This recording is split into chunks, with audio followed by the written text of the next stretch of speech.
உலகம் பூரா ஒரு 5-6-10 ஏக்கரில் ஒரு டன்னு மிளகு எடுக்க முடியும்னு சொல்கிறாங்க.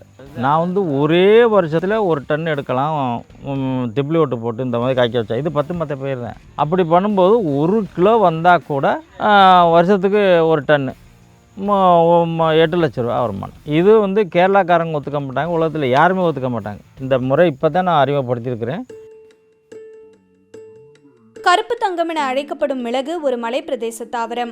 ஆனால் புதுக்கோட்டையின் கொளுத்தும் வெயிலிலும் அதை விளைவிக்க முடியும் என நிரூபித்து காட்டியிருக்கிறார் விவசாயி பாலுசாமி. நான் பார்த்த வரைக்கும் கேரளா, ஏற்காடு இந்த மாதிரி பகுதியிலெல்லாம் 100 அடி வரைக்கெல்லாம் போயிருக்கு. இதில் வந்து மரம் வளர்க்கலாம், மரத்தில் மிளகு வளர்க்கலாங்கிறாங்க. அதில் எனக்கு 1% கூட ஈடுபாடு இல்லை. அதில் சரி இல்லைங்கிறத நான் பல தடவை சொல்லிட்டேன். அதில் நீங்கள் எதிர்பார்க்குற அளவுக்கு வருமானம் வராது. அது எத்தனை அடி 100 அடி மரம் போனாலும் 100 அடி மிளகும் போயிடும். இமேல ஏறி எப்படி எடுக்கிறது? இதையெல்லாம் மக்களுக்கு சொல்லி இது வெறும் 12 அடி 15 அடி உயரம் மரத்தை கட் பண்ணுற மரத்தில் மிளகு போட்டால் தான் முழுசாக நீங்கள் அறுவடை பண்ண முடியும். இந்த அடர் உற்பத்தி முறையில் இந்த 6x6ங்கிறத அறிமுகப்படுத்தினோம் இல்லாமல் 3வது வருஷமே ஒரு டன் எடுத்துட்டேன். மெக்கானிக்கல் இன்ஜினியரிங்கில் டிப்ளமோ முடித்துள்ள பாலுசாமி விவசாயத்தின் மீதிருந்த ஆர்வத்தினால் கேரளாவின் மலைச்சரிவுகளில் இருந்து கற்று வந்த பாடத்தை உள்ளூர் விவசாயிகளுக்கு கற்றுக் கொடுத்து வருகிறார். இதன் மூலம் நஷ்டம் தாழாமல் விவசாயத்தையே கைவிட நினைத்த பல விவசாயிகளின் வாழ்வில் ஒளியேற்றியிருக்கிறார். தேக்கந்தோப்பு இருந்தது. அது சும்மா தானே அதுக்கு அளவுக்கு தண்ணி இறைக்கிறோம் தேக்குக்கு அப்படின்னு அதில் நட்டு பார்ப்போம்னு நான் ஒரு 150 மரத்தில் கொடி மிளகு வாங்கி அந்த நட்டேன். அதுக்கு அப்படி காய்க்கிற நேரம் அது ஏறி பறிக்க வேண்டிய ஒரு நிலைமை வந்துடுச்சு. இதை பார்த்தோன்னே யோசித்தேன், இதை பறிக்க முடியாது, எப்படி லேபரை வச்சா லேபர்கள் வந்து காசு கூட கேட்குறாங்க. வேறு சாதாரண பெண்கள்லாம் அது ஏறி பறிக்க முடியாது. இதுலேயும் ஒரு தொழிலாளர் பிரச்சனை வந்துச்சு. அதுக்காக பாலித்தமை அவர் செடி மிளகு ஒன்றை இங்கே ஆய்வு பண்ணி கண்டுபிடித்தார். அது வந்து இங்கே ஒரு வெற்றிகரமான விவசாயமாக அந்த செடி மிளகு வந்தனால அந்த மிளகு எல்லோரும் நட்டு எல்லா பெண்கள் வந்து எல்லா லேபர் சின்ன பல குழந்தைகள் கூட அந்த மிளகை பறிக்கலாம். அதை பார்த்து நானும் மீண்டும் செடி மிளகு நட்டு எனக்கு 11 மாதம் 7வது மாதமே காய்க்க ஆரம்பிச்சது. இப்போ காய் வந்துருக்கு. இன்னொரு 3 மாதத்தில் அறுவடை பண்ணக்கூடிய அளவில் நல்ல திரட்சியான பருப்பு உள்ள காயாக அந்த செடி மிளகு வந்திருக்கு. இதுவரைக்கும் உள்ள மிளகுல இலங்கை வந்து காரம் கூட, வியட்நாம் வந்து பருமன் கூட. ஆனால் இலங்கையில் 6% 7% தான் காரம் இருக்குது. வியட்நாமில் 9 to 14 பருமன் இருக்குது, காரம் இல்லை. ஆனால் நமக்கு 2 நம்பர் 1 இடத்துல இருக்குது. காரமும் கூட இருக்குது, பருமனும் கூட இருக்குது. 11% 12% காரம் இருக்குது நம்ம மிளகுல. மிளகு விவசாயம் தரும் லாபத்தை அறிந்து வெளிநாட்டு விவசாயிகள் தன்னை பார்க்க வருவதாக கூறும் பாலுசாமி அரசு இதுவரை தனது முயற்சியை அங்கீகரிக்கவில்லை என ஆதங்கப்படுகிறார்.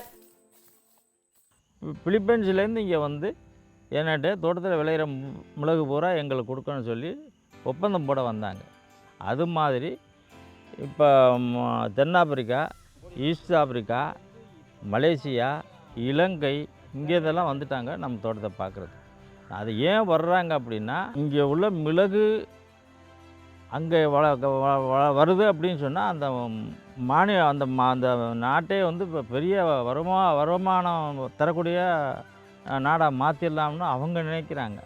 ஆனால் நம்ம கவர்மெண்ட்டு நான் இந்த அளவுக்கு பண்ணிக்கிட்டு இருக்கிறத கவர்மெண்ட் எந்த விதமான ஒரு இது வரைக்கும் என்னை வந்து எந்த விதமான கேள்வியோ எதுவுமே இதுவரைக்கும் கண்டுக்கலை.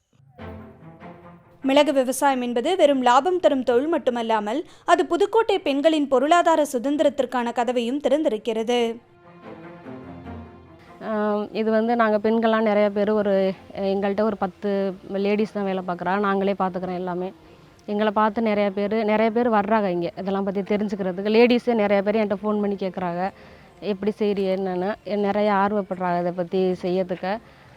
மிளகு விவசாயத்தில் நல்ல வருமானம் கிடைக்கிது. இன்னொன்று தென்னந்தோப்புகளை ஊடுபயிர வச்சா இது 2 டபுள் வருமானமாக கிடைக்கும் நம்மளுக்கு. மிளகு விவசாயத்துக்கு வறட்சியான காலத்திலும் வாடாமல் வளரும் கிளைரீசிடியா மரங்களை பரிந்துரைக்கும் பாலுசாமி மிளகு விவசாயத்தில் குறைவான முதலீட்டில் நிறைய லாபம் பார்க்கலாம் என்கிறார். முதல் வருஷம் நீங்கள் மிளகு விவசாயம் பண்ணலாம்னு ஆரம்பிச்சிங்கன்னா முதல்ல இடத்த சரி பண்ணி உழுது ரெடி பண்ணிவிட்டு கிளேசிரியா கண்ணோ அல்லது போத்தோ கிடச்சா வாங்கி திப்ளி ஓட்டு போடணும்னா 7க்கு 7 போடணும்.